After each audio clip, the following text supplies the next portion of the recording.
Muy bien, vamos a revisar entonces el ejercicio número 44, donde dice que el rendimiento de una máquina térmica de Carnot es de 82% y el depósito caliente se encuentra a 62 grados Celsius. Determine la temperatura del depósito frío o sumidero. Recuerden que tenemos que trabajar las temperaturas con la escala Kelvin. Entonces lo primero que hacemos es pasar esos 62 grados Celsius a Kelvin. Planteamos entonces después el rendimiento como el trabajo realizado sobre el calor entregado o suministrado, y entonces lo vamos a trabajar en términos de temperatura.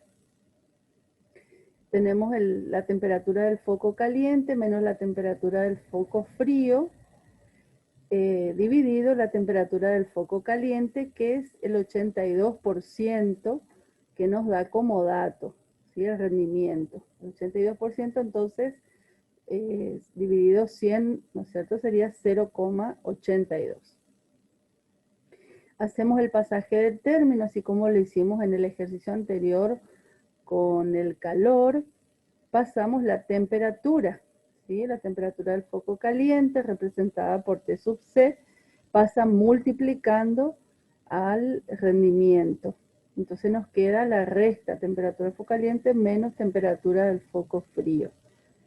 Luego pasamos la temperatura del foco caliente, que está positivo aquí, pasa restando, multiplicamos por menos 1, y luego asociamos, nosotros sacamos factor común, temperatura del foco caliente. Y reemplazamos los valores para hallar la temperatura del foco frío, con lo cual resolvemos el ejercicio. Este es muy sencillo.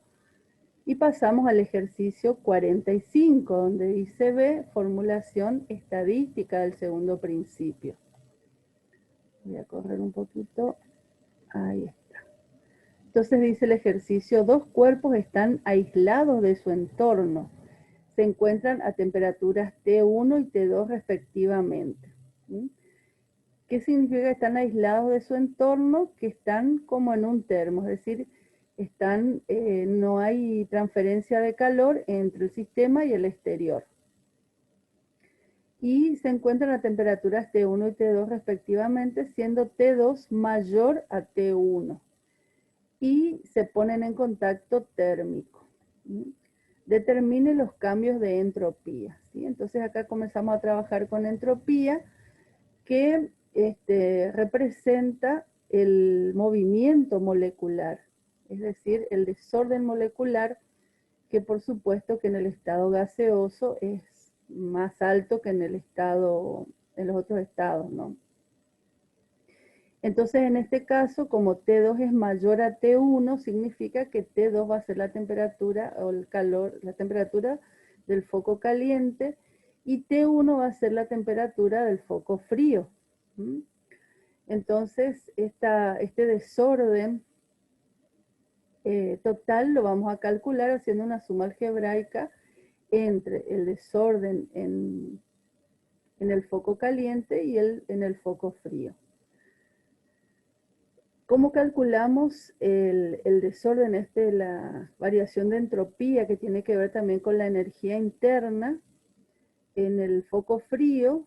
Entonces va a ser el calor del foco frío dividido la temperatura del foco frío.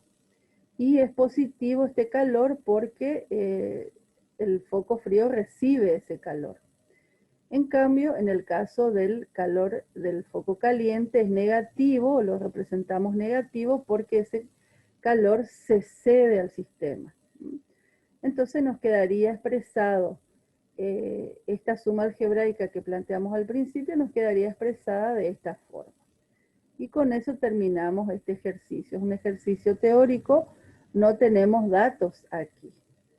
Así es que con esto terminamos el ejercicio número 46.